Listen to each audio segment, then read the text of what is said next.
All right, hi, I'm Chris and this is Melissa.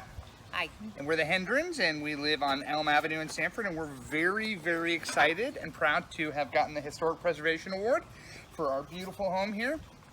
And the Historic Trust asked that we do a short video, so we thought we would. Kind of about why we, bought this house and what, has been a challenge and what has been awesome and everything in between. So, why do we want to restore this old house? Actually, it didn't really need a lot of restoration, right? The inside is really good shape. We have a little bit to do with refinishing the wood, but the outside kind of needed a overhaul with new paint, New everything. a little bit of wood, Yes. a lot of landscaping. A lot of landscaping. A lot of landscaping. A lot. And that's among the projects that we did. We had to do a full renovation on our old garage, which is original to the building and was actually falling down, or original to the house, which was falling down. We have painted inside and out. We added a picket fence in the front. We've re-landscaped every inch of this place. Added a bunch of new foliage, added a lot of hedges and things like that. And done a lot of other little things. Had the insulation blown in because it's an old house. It was really, really cold that first winter. Yeah, the cold would come up right through the floor. So we had this brand insulation, which has helped a lot. And we just love it. We love it here. So we're very glad that we've done it. It's been a challenge, but it's been so worthwhile. I think the most unexpected challenge, we've talked a lot about this. Yes. What is it? Contractors. Contractors are difficult Awful. to find. It's hard to find good ones. Let's just leave it that way. Some are great, some are bad. We've had a lot of bad experiences. We've had a few very good experiences. Chicago Roofing, Bob Bonesteel is a local historic district guy who his company did our roof, and they did a fantastic job on the garage roof. And then Palmetto Restorations did some of our window work and some odds and ends and some woodwork for us, and they're fantastic. Also, Jab Agnini lives in the historic district. Great guy. Those are two people I can recommend highly. Otherwise, it's been a crapshoot. What has been the most rewarding?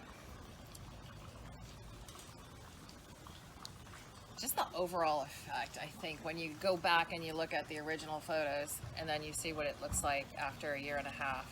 Yeah. It doesn't look like the same house, and we're not the ugliest house on the block anymore. I think for me too, this back garden, when we started all this, this whole back garden here was just completely overgrown. It had been left alone for 2 years with just no maintenance at all. So we decided at that time, when we moved into about 2 years ago, that we would do that first. So we had a place to come at the end of the day to relax and escape that was done. So we focused out here first, and during the pandemic, we would probably have killed each other by now if we didn't have this space.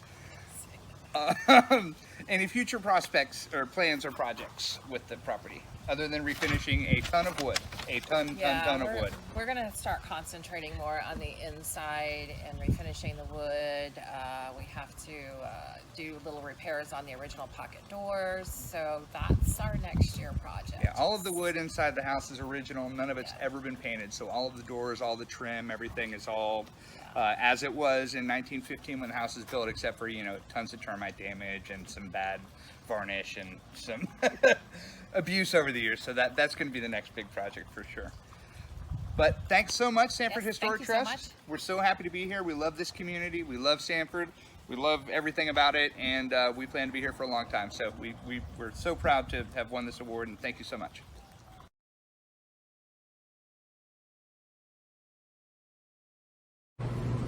Hi everybody, my name's Sean Kelly from Henry's Depot, downtown Sanford, the old train station. We've been restoring this building for several years now, finally pretty much done. We do have a few other things that we plan on doing to the exterior of the building, some exciting things in the works. Stay tuned for that. But just wanted to tell a couple of quick little stories about the preservation of the building and when we were going through restoring this.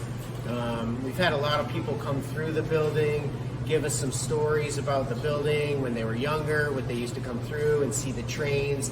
So it's been really cool to be open and finally kind of see the public come in and look around at the building and experience it again if they haven't been here in a long time and hear their stories.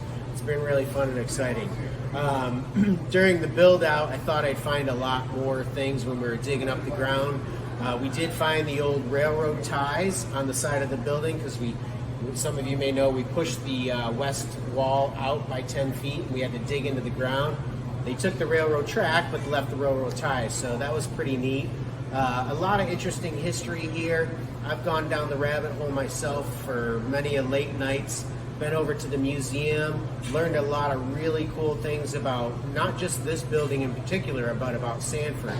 I'm super happy and excited to be a part of what's going on here with the, bringing back to life some of the history here, some of these old buildings, seeing them be preserved, used for new things, but highlighting the history of the buildings. It's really cool. So just want to say thank you, and please come by and check it out. And if you see me around and you want to hear one of the stories that we have several different large photos that are from the museum that have different stories that are particular to this property. Feel free to grab me and ask me any questions, but thank you very much.